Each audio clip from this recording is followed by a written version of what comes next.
Shalom jemaat terkasih, kita bersyukur berterima kasih kalau kita boleh hidup hari ini.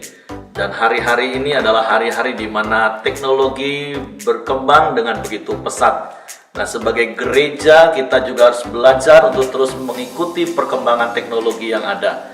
Dan salah satu hal yang ingin kami sosialisasikan adalah mempermudah untuk Bapak Ibu mengembalikan persepuluhan milik Tuhan ataupun memberikan persembahan dengan cara scan QR code yang akan ditampilkan di layar ini. Nah, sebelumnya bagi Bapak Ibu yang mungkin belum mengerti bagaimana caranya, setelah ini akan ada video tutorial bagaimana cara menggunakannya.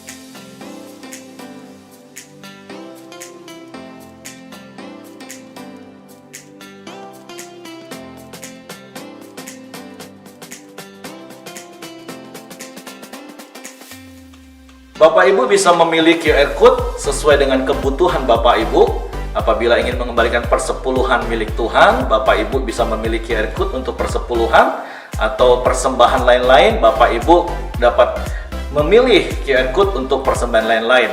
Nah, Bapak Ibu akan memperoleh QR code dari link channel kita di YouTube dan khususnya di bagian deskripsinya. Atau nanti dari pihak sekretariat akan mengirimkan QR code itu melalui WA Center kita. Nah, selain dari BCM Mobile, Bapak Ibu juga bisa memberikan persembahan melalui aplikasi-aplikasi yang sudah ada di handphone Bapak Ibu masing-masing, seperti OVO, Shopee, Danaku, dan yang lain-lain Bapak Ibu. Jadi zaman sudah semakin mudah, kita akan terus menabur untuk pekerjaan Tuhan. Karena firman Tuhan katakan, orang yang menabur, dia akan menuai. Tuhan memberkati.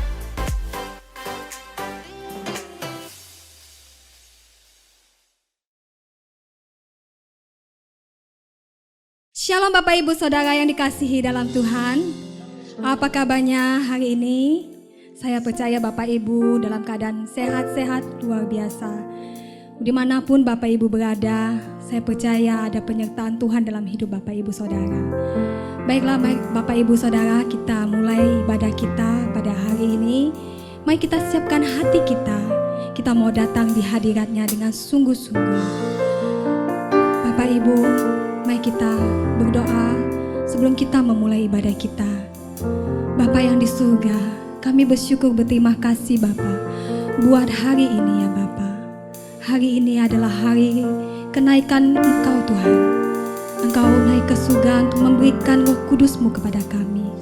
Dan kami percaya Tuhan, Engkau ada dimanapun kami berada Tuhan. Engkau selalu memberikan kasih setia-Mu kepada kami. Terima kasih ya Tuhan. Biarlah Tuhan pada hari ini, pada saat Engkau datang yang kedua kalinya, Engkau nyatakan dalam hidup kami dan kami menjadi seorang mempelai-mempelai Engkau Tuhan. Terima kasih Tuhan. Terima kasih buat berkat anugerah dan kasih karunia Tuhan bagi kami. Terima kasih buat pengorbanan-Mu yang begitu besar bagi kami. Terima kasih Tuhan. Hanya dalam nama Yesus kami berdoa dan mengucap syukur. Haleluya.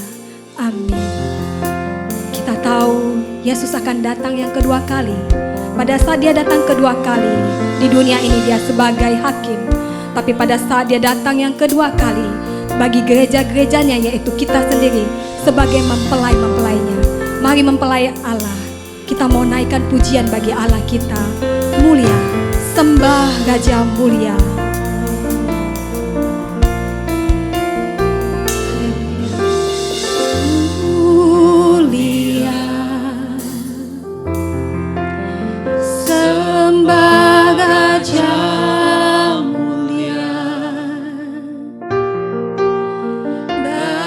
Bagi Yesus, puji hormat dan kuasa.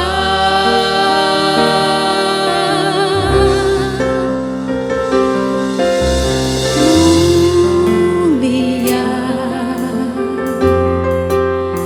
agung kerajaannya,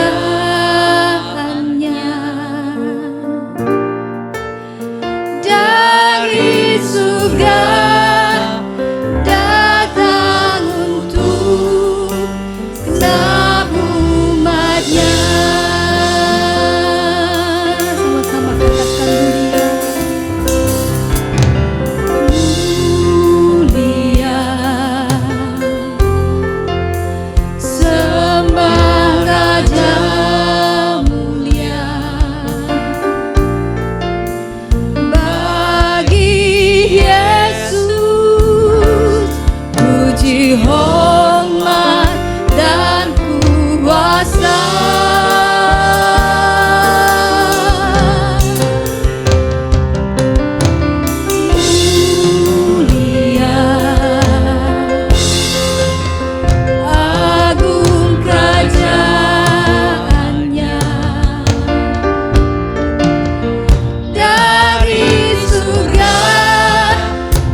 dalam nama-Mu.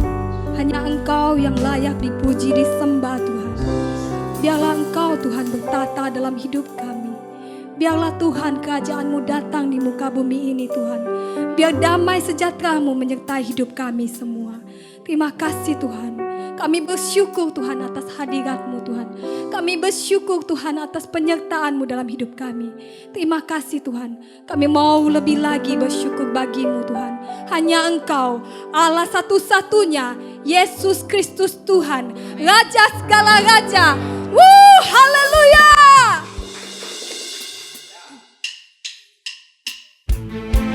Semuanya kita bersyukur kepada Tuhan.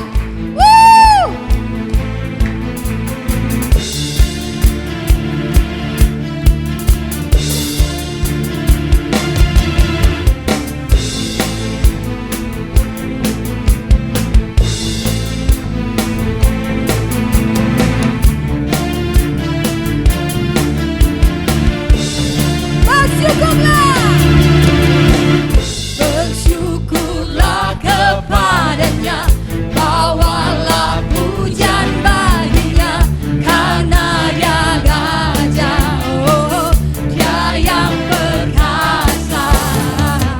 Tuhanlah kekuatanku, mazmur dan keselamatanku, Dia penolongku, yang hidup.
ya Tuhan, kasih-Mu tetap sama dulu, sekarang, dan selama-lamanya Tuhan. Terima kasih Tuhan. Kami mau terus pandang kemuliaan-Mu Tuhan. Engkau imam besar kami, Engkau penolong kami. Terima kasih Yesus. Terima kasih Tuhan.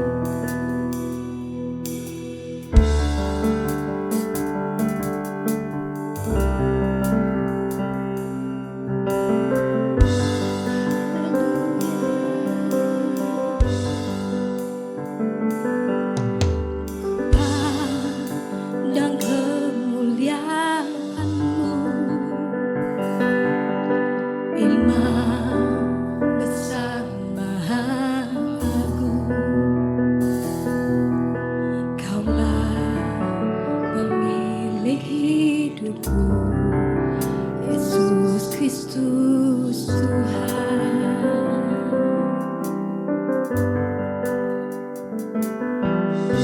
Sujud di depan tahta-Mu, taklukkan seluruh hidupku dalam tangan-Mu penebus, Yesus Kristus Tuhan.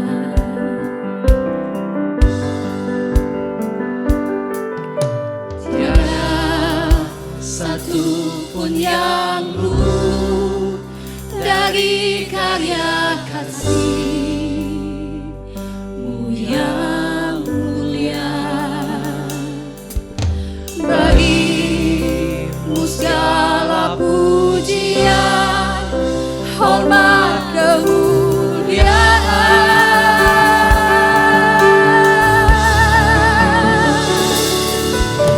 Engkau Tuhan tinggikan, yang bangkit dan menang, Yesus Kristus Tuhan. Raja mulia dan luhur, berkorban bagiku. Selamatkan jiwaku.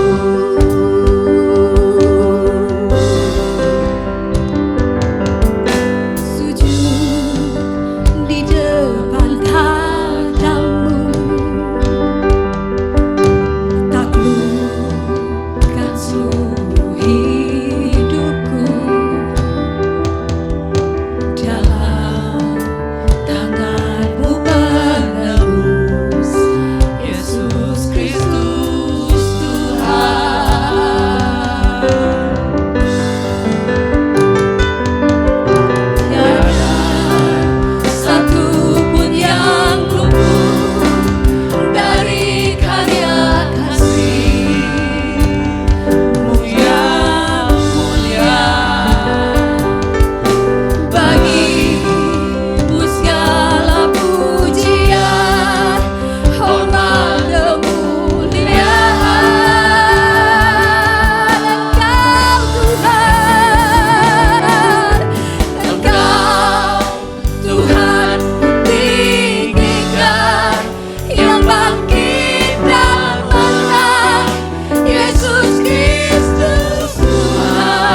Tuhan ku tinggikan, yang bangkit dan menang, Yesus Kristus Tuhan. Raja mulia dan luhur, berkorban bagiku, maka jiwaku memuja, maka jiwaku memuja, menyembah Sang Raja, Yesus Kristus Tuhan. Kekal sempurna kuasa-Mu, agunglah karya-Mu, Yesus Kristus Tuhan. Yesus Kristus Tuhan. Yesus Kristus Tuhan.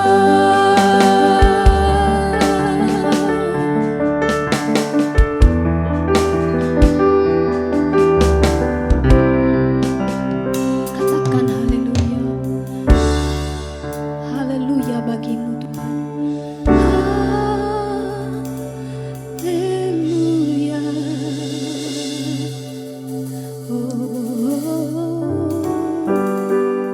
Haleluya.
Terima kasih Tuhan, kami bersyukur Tuhan untuk hari ini Tuhan. Terima kasih buat anugerah-Mu, kasih karunia-Mu buat kami. Kami mau lebih lagi Tuhan untuk dekat dengan-Mu Tuhan. Kami mau lebih lagi bersekutu dengan-Mu Tuhan. Saat ini Tuhan kami mau mendengarkan firman-Mu. Kami mau lebih lagi mengerti apa yang menjadi isi hati-Mu. Berkati Tuhan Pak Heri yang akan menyampaikan isi hati-Mu. Berkati dia, pakai dia Tuhan sebagai hamba-Mu, agar kami boleh menjadi berkat bagi sesama kami. Hanya dalam nama Yesus kami berdoa mengucap syukur. Haleluya. Amin.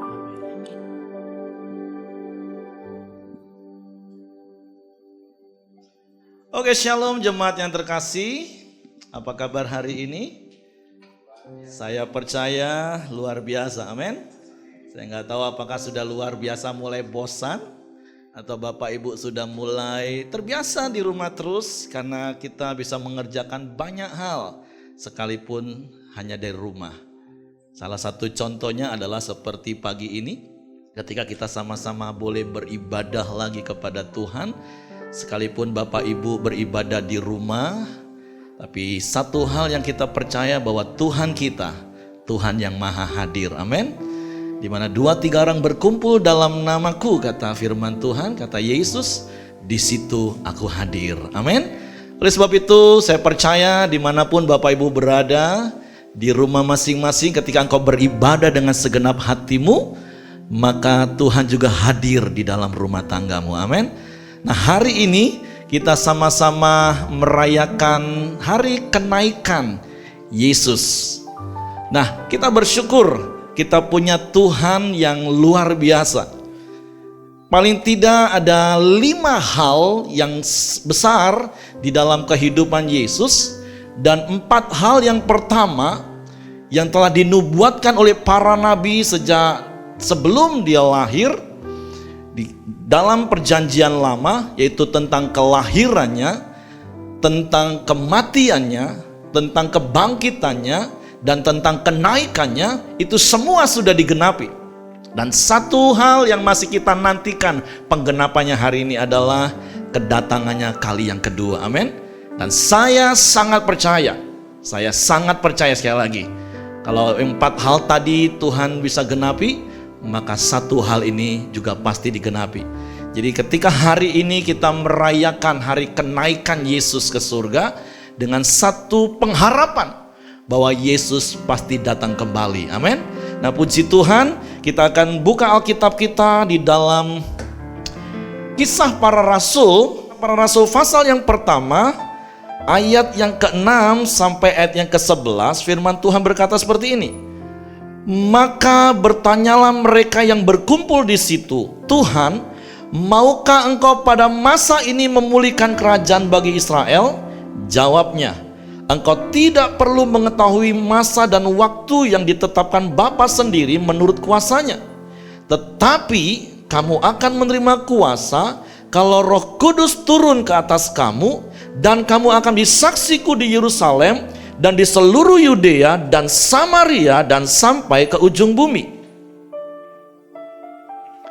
Sesudah ia mengatakan demikian, terangkatlah ia disaksikan oleh mereka, dan awan menutupnya dari pandangan mereka.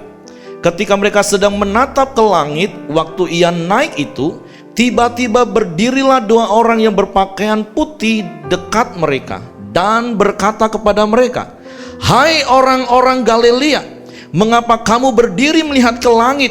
Yesus ini yang terangkat ke surga meninggalkan kamu akan datang kembali dengan cara yang sama seperti kamu melihat dia naik ke surga. Amin.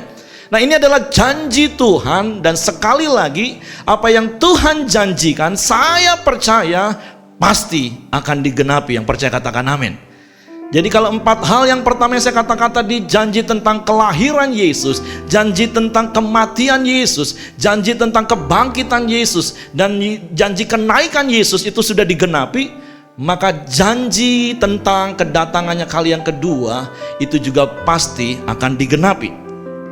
Nah, Bapak Ibu yang dikasihi Tuhan, kalau kita membaca di dalam Wahyu pasal yang ketiga, ayat yang ke-10 sampai ayat yang ke-11, ada janji firman Tuhan seperti ini. Karena engkau menuruti firmanku untuk tekun menantikan aku, maka aku pun akan melindungi engkau dari hari pencobaan yang akan datang dan atas seluruh dunia untuk mencobai mereka yang diam di bumi. Aku datang segera.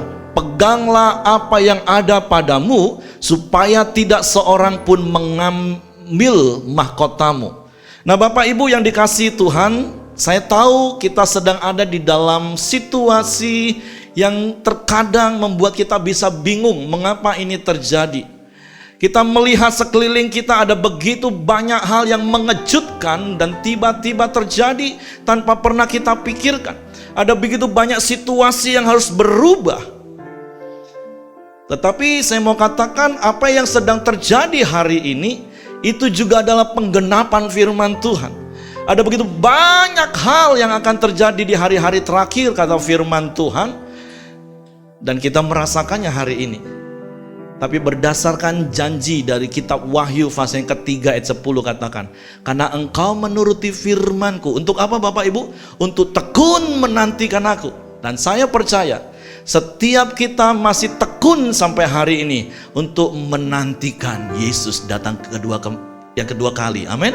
Nah, saya percaya Bapak Ibu, Yesus akan datang segera, sekalipun sekali lagi saya tidak berani mengatakan kapan waktunya, karena firman Tuhan yang sama mengatakan tidak ada satupun yang bisa tahu kecuali Bapa di surga. Tapi yang menjadi bagian kita adalah tekun menantikan kedatangan Yesus kali yang kedua. Amin. Nah, di dalam firman Tuhan yang saya katakan tadi di dalam Matius pasalnya yang ke-24 ayat yang ke-36, di situ katakan, tetapi tentang hari dan saat itu tidak seorang pun yang tahu, malaikat-malaikat di surga tidak, dan anak pun tidak, hanya Bapa sendiri. Nah, oleh sebab itu Bapak Ibu yang dikasihi Tuhan, hari-hari ini saya sering kali ditanya oleh banyak jemaat, Pak, apakah memang Yesus udah mau datang? Ada begitu banyak respon orang tentang hari-hari ini. Tetapi hari ini, sekali lagi firman Tuhan dikatakan, tidak ada seorang pun yang tahu kapannya, tetapi yang pasti adalah Yesus pasti datang kembali. Amin. Oleh sebab itu Bapak Ibu, yang seharusnya menjadi fokus kita adalah janji kedatangannya kembali, bukan apa yang akan terjadi menjelang hari-hari kedatangannya itu. Makanya tadi waktu murid-murid tanya, Yesus katakan, udah kamu gak usah pusing tentang masa dan waktunya. Tetapi apabila aku pergi, aku akan memberikan seorang penolong yang lain, dan itu pun Tuhan sudah genapi. Saya meneguhkan setiap kita bahwa di dalam hidup kita ada Roh Kudus. Amin. Roh Kudus yang akan menjadi penolong dalam hidup kita. Roh Kudus yang akan memimpin hidup kita kepada seluruh kebenaran firman Tuhan. Sehingga firman Tuhan juga katakan kalau hal-hal itu terjadi, maka kita harus memperhatikannya. Kita memperhatikan apa yang sedang terjadi hari-hari ini. Tapi saya berdoa, saya berharap kita tidak menjadi ketakutan tentang apa yang sedang terjadi, karena semua harus digenapi. Nah, hari ini kita mau belajar apa yang sesungguhnya seharusnya kita lakukan sebagai orang percaya. Di dalam 1 Petrus pasal yang keempat ayat yang ke-7, ini satu ayat yang sering kali bahkan mungkin berulang-ulang saya bacakan, saya kupas, tapi hari ini saya mau mengingatkan kita lagi.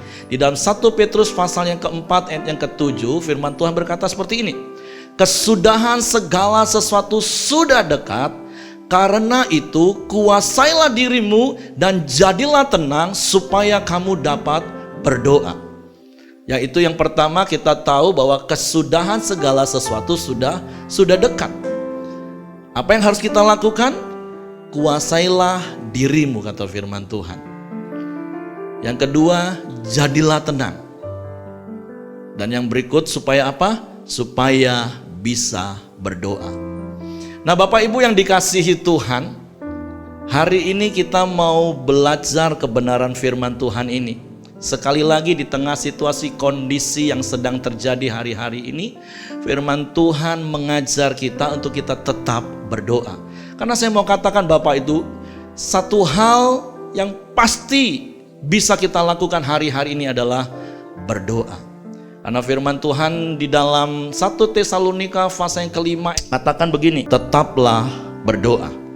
Jadi ngomong kanan kiri, suami istri, anak yang sama-sama beribadah, katakan tetaplah berdoa. Ini yang harus tetap kita lakukan Bapak Ibu. Karena Yeremia pasal yang ke-33 ayat 3 katakan begini, paling tidak ketika kita tetap berdoa, paling tidak ada hal yang kita dapatkan. Firman Tuhan katakan dalam Yeremia pasal 33 ayat 3, berserulah kepadaku, maka aku akan menjawab engkau dan akan memberitahukan kepadamu hal-hal yang besar yang tidak terpahami, yakni hal-hal yang tidak kau ketahui. Minggu lalu Pak Ahyong sudah sampaikan kebenaran firman Tuhan.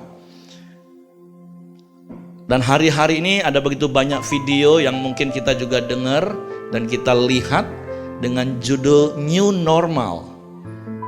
Artinya kita tidak lagi boleh berpikir tentang kapan situasi ini berakhir dan kita bisa kembali seperti situasi sebelum corona. Enggak. Kita juga enggak boleh hanya terpaku dengan situasi yang sedang terjadi hari ini. Tapi seperti khotbah minggu lalu katakan, kita justru harus mulai berdoa dan berpikir apa yang harus kita kerjakan after corona ini, sesudah situasi ini berlalu. Nah, makanya kenapa saya katakan hal yang sangat penting harus kita lakukan hari ini adalah tetap berdoa. Mengapa? Tadi firman Tuhan katakan, berserulah kepadaku maka aku akan menjawab engkau dan akan memberitahukan kepadamu hal-hal yang besar yang tidak terpahami, yakni hal-hal yang tidak kau ketahui. Keterbatasan kita membuat kita kadang bingung, aduh habis ini mau ngapain ya, sesudah situasi ini mau ngapain, bisnisku mau seperti apa, cara ibadah mau seperti apa, pelayanan seperti apa. Firman Tuhan menjamin ketika engkau berseru kepada Tuhan, Tuhan bisa memberitahukan kepadamu hal-hal yang gak kau fahami. Tuhan bisa memberitahukan kepadamu hal-hal yang tidak engkau ketahui. Oleh sebab itu sekali lagi Bapak Ibu, saya mau teguhkan setiap kita, tetaplah berdoa. Nah, bukan saja ketika kita berdoa kita mendapatkan hikmat Tuhan untuk kita bisa menjalani hari-hari ini, dan kemudian kita bisa memprediksi bahkan mempersiapkan hidup kita untuk melalui hari-hari ke depan yang kita nggak tahu akan terus berubah. Seperti yang terakhir saya katakan, jangan pernah takut dengan yang namanya perubahan.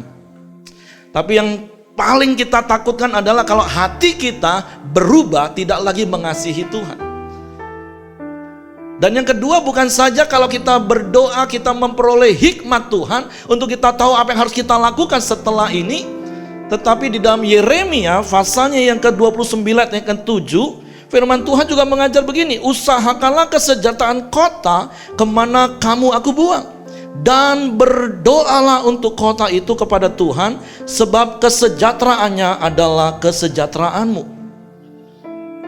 Nah, jadi bukan saja kita berdoa supaya kita memperoleh hikmat untuk dapat menjalani hari-hari ini dan hari ke depan, tetapi kita mau berdoa untuk kota kita. Kita mau berdoa untuk bangsa kita hari-hari ini. Saya percaya semua sepakat hari ini berdoa, Tuhan biarlah situasi cepat berlalu, virus corona nggak ada lagi, ekonomi kembali pulih. Ya, firman Tuhan yang mengatakan, mengajar kepada kita, doakanlah.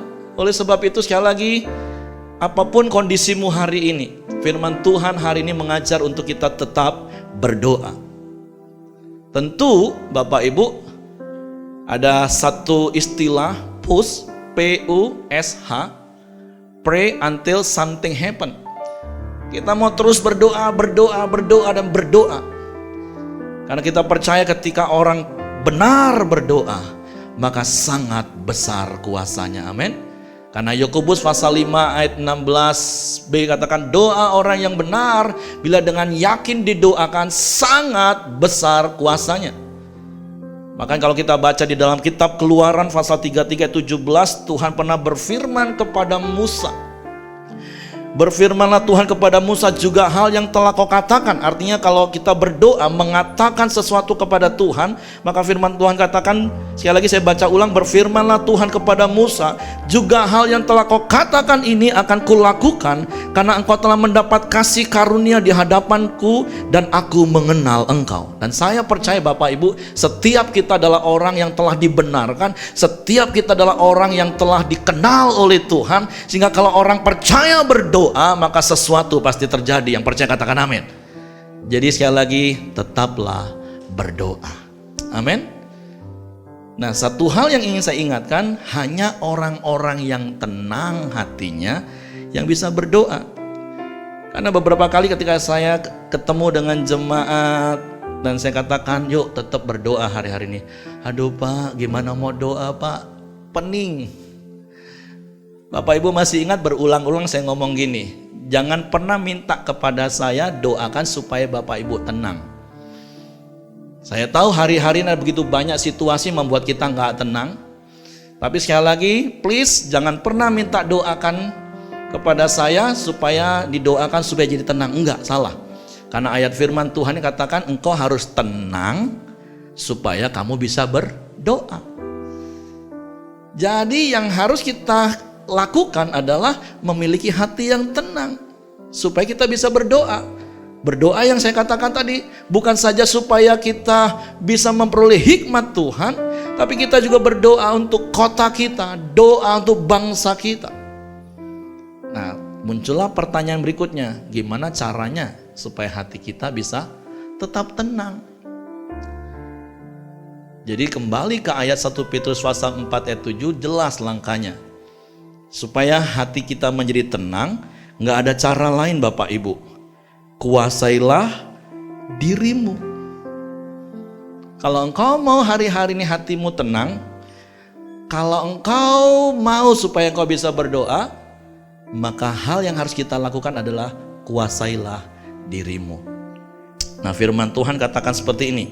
Bagaimana caranya kita menguasai diri kita? Jawabannya cuma satu Bapak Ibu, dilatih. Amin. Jadi 1 Petrus pasal 4 ayat 7 tadi katakan adalah kuasai dirimu supaya tenang, supaya kita bisa berdoa. Nah, jadi kalau Bapak Ibu mau punya hati yang tenang supaya bisa berdoa hari-hari ini, bisa dengar suara Tuhan, Tuhan tuntun kita lakukan A, B, C, maka kita harus menguasai diri. Dan bagaimana cara menguasai diri? Cuma satu Bapak Ibu, harus dilatih. Ada firman Tuhan di dalam 1 Korintus pasal 9 ayat 25. Firman Tuhan berkata seperti ini. Mulai saya akan baca beberapa ayat berikutnya. Tiap-tiap orang yang turut mengambil bagian dalam pertandingan menguasai dirinya dalam segala hal. Mereka berbuat demikian untuk memperoleh suatu mahkota yang fana, tetapi kita untuk memperoleh suatu mahkota yang abadi.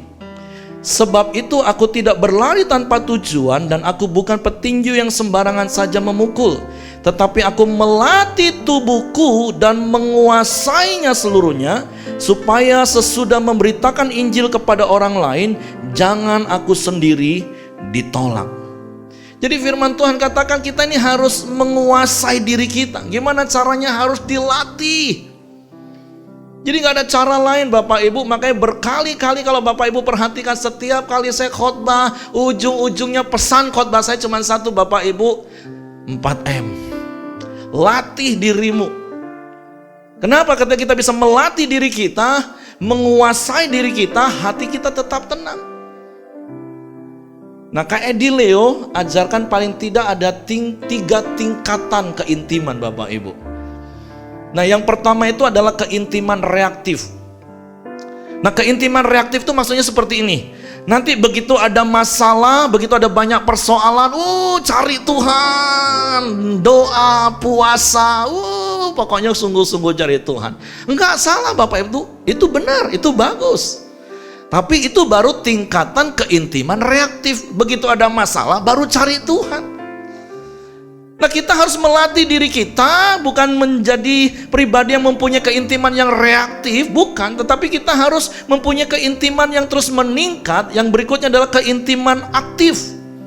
Nah, bicara tentang keintiman aktif itu artinya kita melatih hidup kita setiap hari saat teduh, setiap hari nyanyi, setiap hari menyembah Tuhan, setiap hari baca firman, setiap hari renungkan firman. Seperti khotbah saya terakhir di Efesus pasal 5 ayat 19 katakan, katakanlah kepada dirimu setiap hari mazmur, pujian rohani. Itu yang harus kita latih setiap hari. Amin Bapak Ibu. Jadi come on, latih, tingkatkan keintimanmu. Bukan hanya sebatas keintiman reaktif, tapi keintiman yang aktif. Mulai bangun, dan hari-hari saya mau katakan, engkau punya banyak waktu untuk membangun hal ini. Amin. Engkau punya banyak waktu, sekali lagi, untuk membangun hal ini. Supaya apa Bapak Ibu? Supaya ketika kita membangun terus keintiman aktif, lama-lama itu akan menjadi keintiman otomatis. Nah, hanya orang-orang yang punya keintiman yang otomatis dengan Tuhan, orang-orang itulah yang menjadi orang-orang tetap tenang, orang-orang yang tetap tegar di masa yang sukar, orang-orang yang tetap tenang di tengah gelombang yang besar. Karena dia mempunyai keintiman otomatis, karena dia sudah melatih. Jangan nunggu ada badai, jangan nunggu ada masalah baru cari Tuhan, enggak. Tapi dalam situasi kondisi hari lepas hari, waktu demi waktu, kita bangun keintiman. 4M, saat teduh. Come on Bapak Ibu. Supaya apa? Supaya kita bisa menguasai diri kita. Nah, firman Tuhan katakan di dalam 1 Timotius pasal 4 ayat yang ke-7 mulai, tetapi jauhilah tahayul dan dongeng nenek-nenek tua, latihlah dirimu beribadah. Latihan badani terbatas gunanya, tetapi ibadah itu berguna dalam segala hal, karena mengandung janji baik untuk hidup ini maupun untuk hidup yang akan datang. Perkataan ini benar dan patut diterima sepenuhnya. Latihlah dirimu ibadah. Dan sekali lagi, khotbah saya terakhir tentang ibadah, fokus dari ibadah itu adalah Tuhan itu sendiri. Esensi dari ibadah itu adalah kehadiran Tuhan. Dan saya sudah jelaskan di khotbah saya yang terakhir. Situasi hari-hari ini itu sangat memungkinkan kita untuk kita melatih diri kita beribadah kepada Tuhan dengan esensi yang benar. Bukan bicara lagi tentang gedungnya, bukan. Tapi bicara tentang bagaimana kita mengalami perjumpaan dengan Tuhan setiap hari. Bahkan saya dengar beberapa jemaat katakan, sekarang hari Minggu Pak saya bisa ibadah beberapa kali. Dan kita bisa pilih. Gereja kita kan cuma sekali live streaming. Nah, kurang puas sorenya ambil gereja lain. Gak apa-apa, it's okay Bapak Ibu.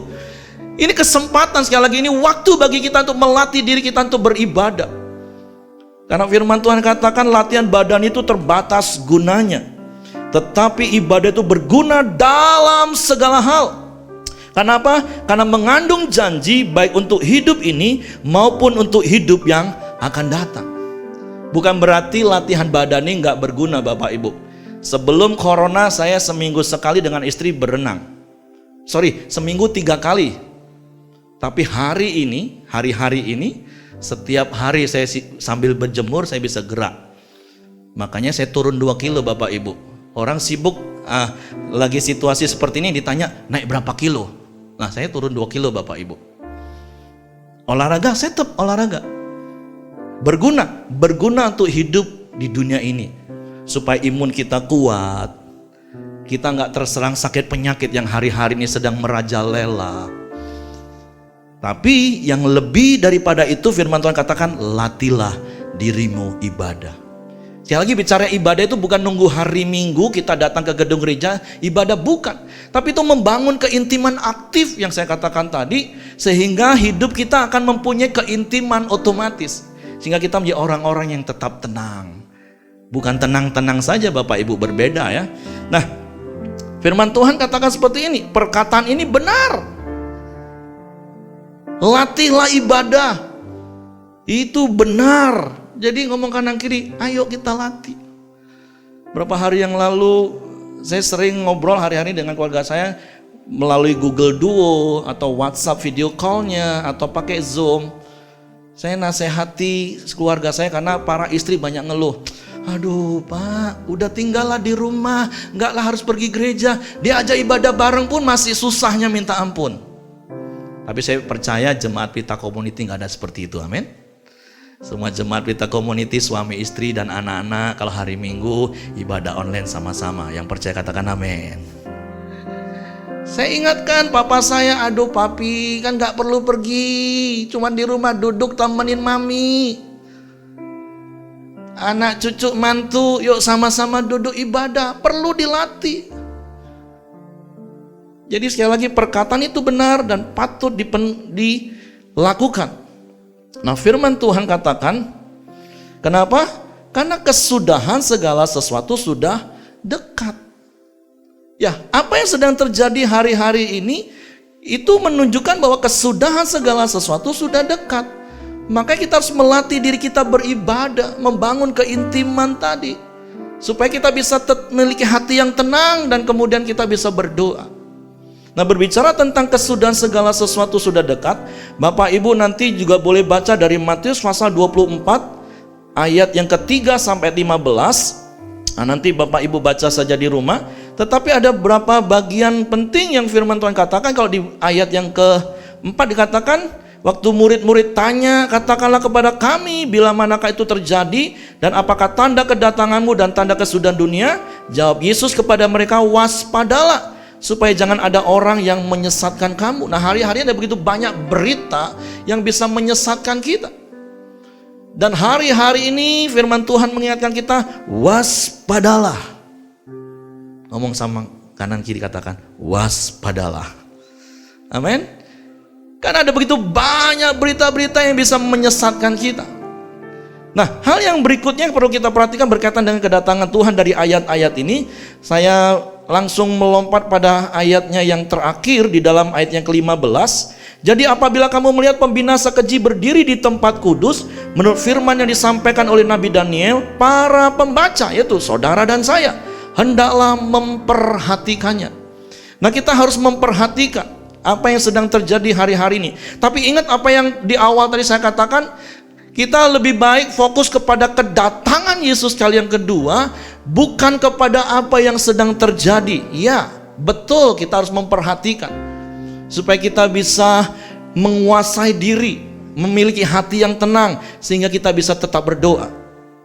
Tapi saya mau katakan seperti ini Bapak Ibu, orang-orang yang mengasihi Yesus sebagai satu-satunya Tuhan dan Juru Selamat, dengan bukti hidup dalam kebenaran firman Tuhan, pasti, sekali lagi, pasti tidak akan takut mendengar kabar-kabar yang terjadi di akhir zaman.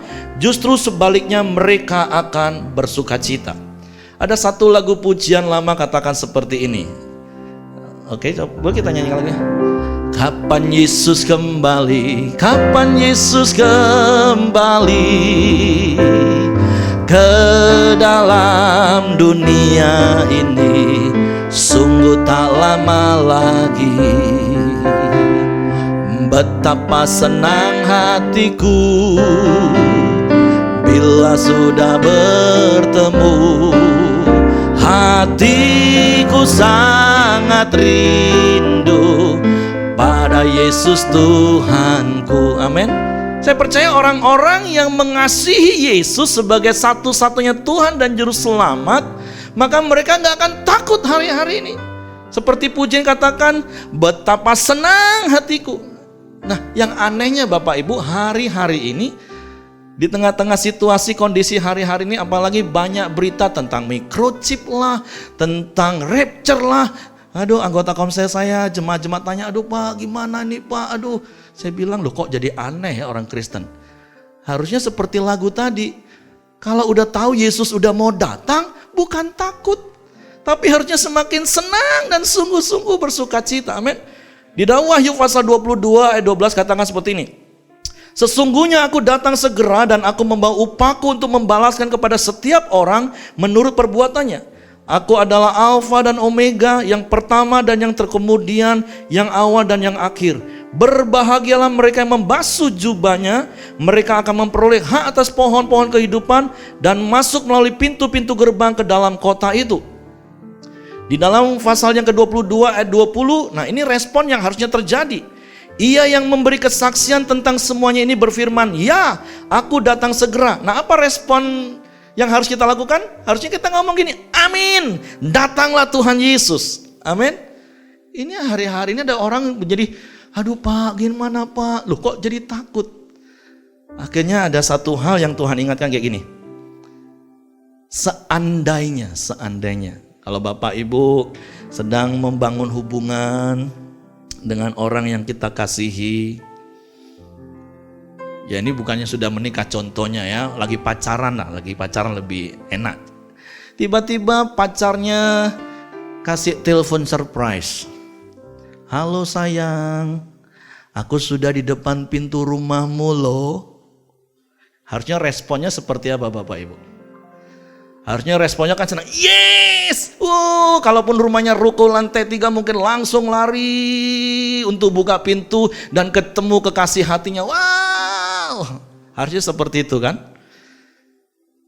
Tapi bisa gak responnya jadi takut ketika pacarnya telepon, say, aku udah di depan pintu rumahmu loh say. Aduh. Nah, gara-gara apa itu Bapak Ibu? Di dalam ada selingkuhan. Jadi panik, jadi takut. Nah artinya gini Bapak Ibu, kalau hati kita memang mengasihi Tuhan sungguh-sungguh, saya percaya kita gak akan takut kejadian hari-hari ini. Justru kita tahu, wow berarti Tuhan Yesus sudah mau datang nih. Aduh cepet Tuhan, amin, datanglah segera. Tapi kalau hati kita hari-hari ini sudah mulai, selingkuh dengan hal-hal dunia, itu membuat kita takut. Aduh nanti gimana ya, hartaku yang banyak. Aduh gimana bisnisku ya. Aduh. Makanya 2 Timotius 4 ayat 10 katakan, karena Demas telah mencintai dunia ini. Dan saya berdoa tidak ada satupun jemaat yang ada di Pelita Community, hatimu mulai selingkuh dan mencintai dunia, amin. Tapi hatimu tetap mengasihi Tuhan. Makanya Wahyu pasal 2 ayat 4 katakan kepada salah satu jemaat, namun demikian aku mencela engkau, karena engkau telah meninggalkan kasihmu yang semula. Ayat yang kelima, sebab itu ingatlah betapa dalamnya engkau telah jatuh. Bertobatlah dan lakukan lagi apa yang semula engkau lakukan. Jika tidak demikian, aku akan datang kepadamu dan aku akan mengambil kaki dianmu dari tempatnya, jikalau engkau tidak bertobat. Jadi come on Bapak Ibu, hari ini ketika kita merayakan hari kenaikan Yesus, dan saya mau katakan kita pasti akan bertemu dengan Yesus kekasih jiwa kita. Karena saya percaya janji tentang kedatangannya kembali itu ya dan amin. Tapi bagaimana hati kita hari ini? Saya mengajak setiap kita, yuk kita selidiki hati kita. Apakah hati kita sudah mulai terikat kepada perkara-perkara dunia, dan itu yang membuat kita takut hari-hari ini. Tapi saya mau mengajak untuk kita terus kembali setia kepada Tuhan, amin. Karena di awal tadi ada ayat firman Tuhan katakan Wahyu 3:10, karena kita tekun menantikan kedatangannya, maka Tuhan akan melindungi kita hari-hari ini, amin. Sehingga kita bisa menguasai diri kita, hati kita tetap tinggal tenang, kita bisa berdoa, ada hikmat Tuhan untuk kita mengelola bisnis kita, mengelola hidup kita, bahkan kita bisa berdoa bagi bangsa kita, amin.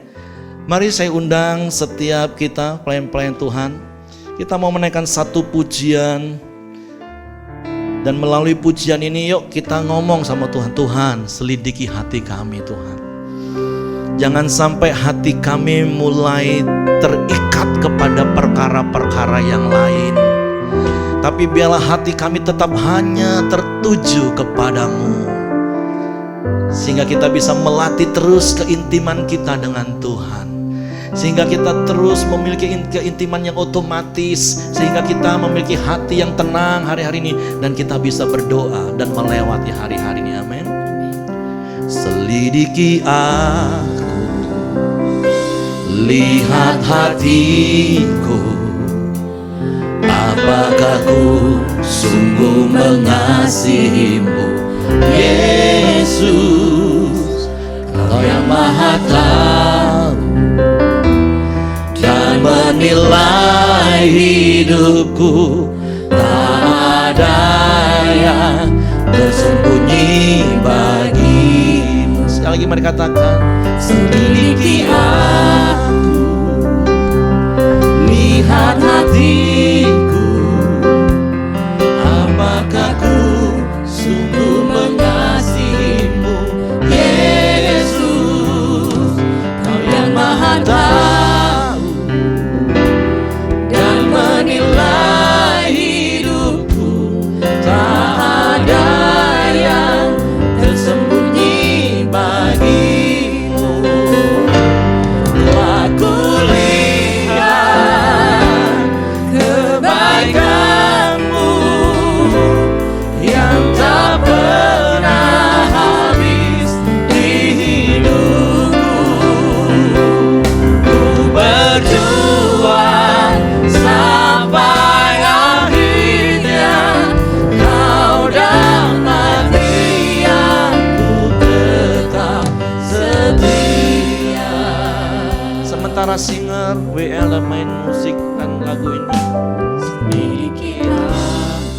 saya beri kesempatan bagi Bapak Ibu jemaat yang dikasihi Tuhan.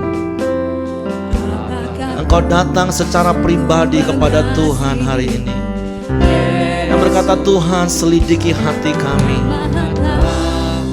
Apakah mulai ada perkara-perkara yang lain yang menjadi lebih dari Engkau dalam hidup kami, dan itu yang membuat kami takut hari-hari ini. Sekali lagi mari katakan,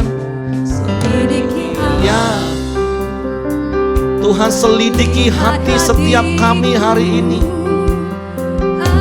dan biarlah Engkau mendapati hati kami yang tetap mengasihi Engkau sebagai satu-satunya Tuhan dan Juru Selamat dalam hidup kami, sehingga kami dengan sukacita menanti-nantikan kedatangan-Mu. dengan ketakutan Tuhan. Ya, karena ada begitu banyak kebaikan yang telah kami nikmati sampai hari ini.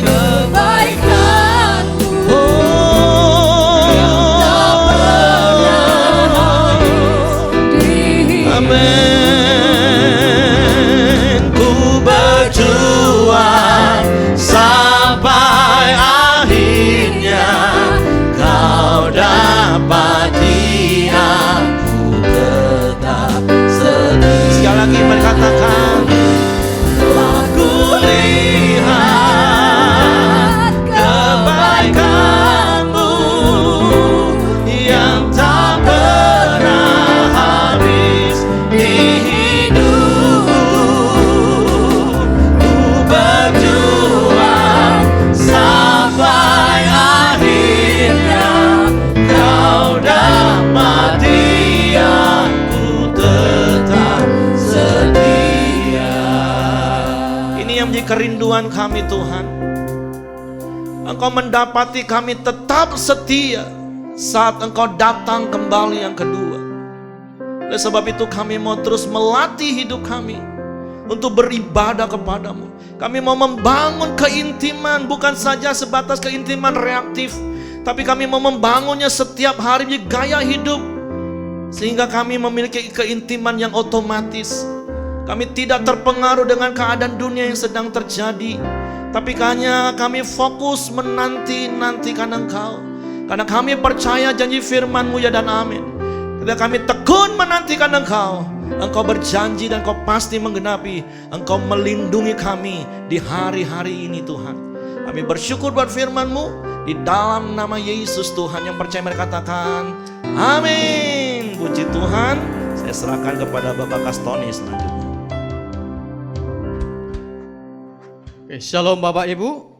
Saya percaya kita diberkati firman Tuhan di hari ini.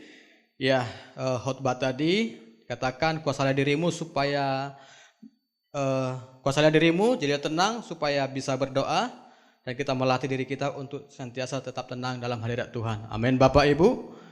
Ya, hari ini tetap semangat ya, sekalipun kondisi belum membaik, tapi saya percaya pertolongan Tuhan senantiasa ada bagi kita. Dan kami seluruh penatua dan pemimpin tetap mengharapkan Bapak Ibu boleh memberikan persembahan ya, perpuluhan dan yang lain-lain kepada rekening gereja maupun lewat aplikasi GoPay dan Dana atau Sakuku dan lain-lain, karena kita gereja sudah memiliki QR code. Jadi Bapak Ibu boleh langsung mentransfer lewat aplikasi yang Bapak Ibu miliki. Baiklah Bapak Ibu, kita akan akhiri ibadah kita di hari ini. Kita duduk kepala, kita berdoa. Bapa, terima kasih, kami kembali bersyukur di hadapan-Mu. Jikalau firman-Mu Tuhan boleh menguatkan kami, memberkati kami ya Tuhan. Jikalau 2000 tahun yang lalu Tuhan Engkau telah naik ke surga, dan kami senantiasa menantikan kedatangan-Mu yang 2 kali ya Tuhan Yesus. Biarlah Tuhan dalam hari-hari ini iman kami tetap teguh di dalam Engkau ya Tuhan Yesus. Dan iman kami tetap berharap berserah kepada Engkau ya Tuhan. Sebab kami punya Allah yang setia, yang tidak pernah meninggalkan kami sedetik pun ya Tuhan Yesus. Bahkan apapun yang kami alami hari-hari ini ya Tuhan, Engkau tahu, dan Engkau senantiasa beserta dengan kami ya Tuhan Yesus. Engkau memberkati seluruh yang jemaat-Mu ya Tuhan yang sudah mengikuti ibadah hari ini. Bahkan memberkati kehidupan mereka ya Tuhan Yesus. Segala pergumulan mereka ya Tuhan, kami percaya Engkau senantiasa memberikan solusi yang terbaik daripada-Mu ya Bapa. Yang kurang sehat ya Tuhan, kami berdoa dalam nama Tuhan Yesus, jadilah sembuh, kuat di dalam nama Tuhan Yesus. Terpujilah ya Tuhan, Engkau memberkati juga siang-siang jemaat-Mu Tuhan yang telah memberikan persembahan di hari ini. Engkau mengembalikannya kepada kami 30, 60, bahkan 7 kali lipat, bahkan 100 kali lipat ya Tuhan, sesuai dengan kasih karunia-Mu atas hidup kami ya Bapa. Di dalam nama Tuhan Yesus, mari Bapak Ibu arahkan hatimu, angkat tanganmu, terimalah berkat daripada Tuhan Yesus Kristus. Jika engkau setia mendengarkan firman Tuhan di hari ini, maka diberkatilah engkau, diberkatilah hidupmu, diberkatilah keluargamu, diberkatilah usaha dan pekerjaanmu, diberkatilah aktivitasmu. Tuhan memberkati kau senantiasa melindungi engkau sampai masa tuamu. Terimalah berkat ini yang diucapkan di dalam nama Bapa, Anak dan Roh Kudus, itu dalam nama Tuhan Yesus Kristus. Setiap kita percaya dan menerima, sama-sama katakan amin. Tuhan Yesus memberkati.